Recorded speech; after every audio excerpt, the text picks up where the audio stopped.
मैं आज आप लोगों के लिए फिर से एक कहानी लेकर के आई हूँ। मैं उम्मीद करती हूँ कि आप लोग को यह कहानी पसंद आएगी। एक गांव में भोला नाम का एक व्यक्ति भगवान राम का भक्त था। वह दिन रात राम नाम जपता रहता था। जो भी मिलता उसे राम नाम की महिमा सुनाने बैठ जाता। गांव वाले उसे बहुत मानते थे, लेकिन उसकी पत्नी उससे बहुत दुखी रहती थी। भोला गांव में एक हलवाई की दुकान चलाता था। वह बहुत मेहनत से मिठाई बनाता था। उसकी बनाई मिठाई दूर दूर तक लोगों को पसंद आती थी। कुछ लोग उससे राम राम करके मुफ्त में मिठाइयाँ खा लेते थे। सुमित्रा बोलती थी, तुम इतने सीधे हो कि लोग तुम्हारा फायदा उठा लेते हैं।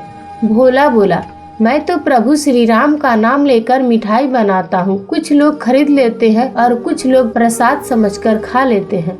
सुमित्रा बोली, लेकिन राम जी के चक्कर में नुकसान हो रहा है। भोला बोला, तुम्हें पता है राम जी के नाम से जो मिठाई बनाता हूँ वह इतना स्वादिष्ट बनता है कि ग्राहकों को बहुत पसंद आती है। सुमित्रा उसके इस स्वभाव से बहुत दुखी रहती थी। एक दिन सुमित्रा की एक सहेली उससे मिलने आई। सुमित्रा बोली, बहन, मैं तो अपने पति से बहुत दुखी हूँ। वे तो कुछ समझते ही नहीं कि दुकान कैसे चलती है। सहेली बोली, एक काम कर, तू उनकी दुकान को तू संभालना शुरू कर दे। कुछ दिन तू उससे कह कि मिठाई बनाए बेचने का काम वह स्वयं करेगी। ऐसे में नुकसान नहीं होगा। अगले दिन सुमित्रा भोला से कहती है। सुमित्रा बोली, सुनो जी, आप आज से मिठाई बनाओ, मैं दुकान पर मिठाई बेचूंगी। भोला बोला, ठीक है, जैसा तुम चाहो, लेकिन दो बात याद रखना। एक तो कोई भी ग्राहक दुकान से वापस ना जाए और दूसरा सबसे पहले भगवान का भोग लगाना। सुमित्रा दुकान पर बैठ जाती है। वह पूजा करती है, भगवान का भोग भी लगाती है। उसके बाद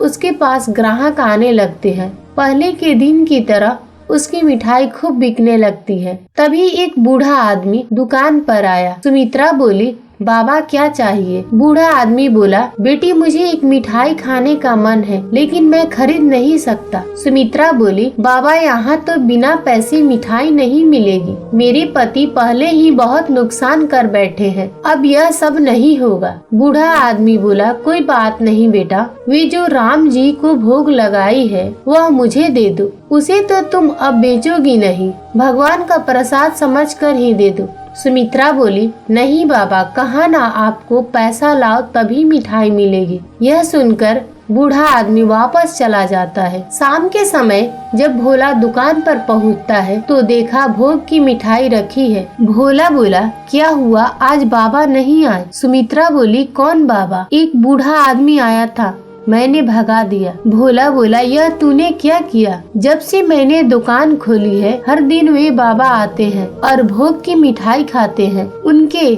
न आने से पहले मेरी दुकान कम चलती थी। जब से वे आने लगे शाम तक सारी मिठाइयाँ बिक जाती है। सुमित्रा बोली, तुमने तो न जाने कितने लोगों को मुफ्त में मिठाइयाँ खिला दी, अब यह सब नहीं चलेगा। अगले दिन वह बूढ़ा आदमी नहीं आया। पूरे दिन सुमित्रा दुकान पर बैठी रही, लेकिन सारी मिठाइयाँ रखी रही, कोई ग्राहक नहीं आया। इसी तरह कुछ दिन और बीत गए। सारी मिठाइयाँ फेंकनी पड़ी। घर का खर्चा चलाना भी मुश्किल हो गया। हार कर सुमित्रा ने कहा, मुझे लगता है कि आप ठीक कह रहे थे। आप जल्दी से जाकर बाबा को ढूंढ लाइए, नहीं तो हम भूखे मरने लगेंगे। भोला बोला, अब कहाँ मिलेंगे बाबा? सुमित्रा रोने लगी। अगले दिन भोला दुकान खोलता है, भगवान राम का भोग लगाता है। फिर दोनों एक डिब्बे में मिठाई लेकर मंदिर पहुँच जाते हैं।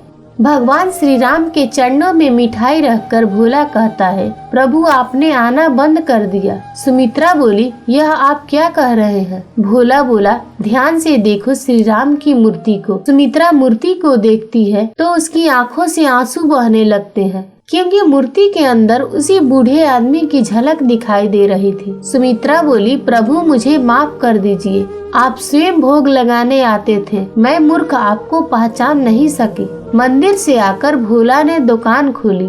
उसकी मिठाई पहले की तरह बिकने लगी, लेकिन उस दिन प्रभु राम नहीं आए।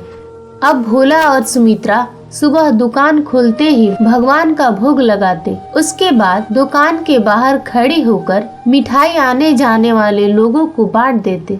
उन्हें आज भी इंतजार था कि शायद प्रभु किसी और वेश में आ जाए। दोस्तों, अगर ये कहानी आप लोग को अच्छी लगी हो तो हमारे चैनल को सब्सक्राइब करें और वीडियो को लाइक करें।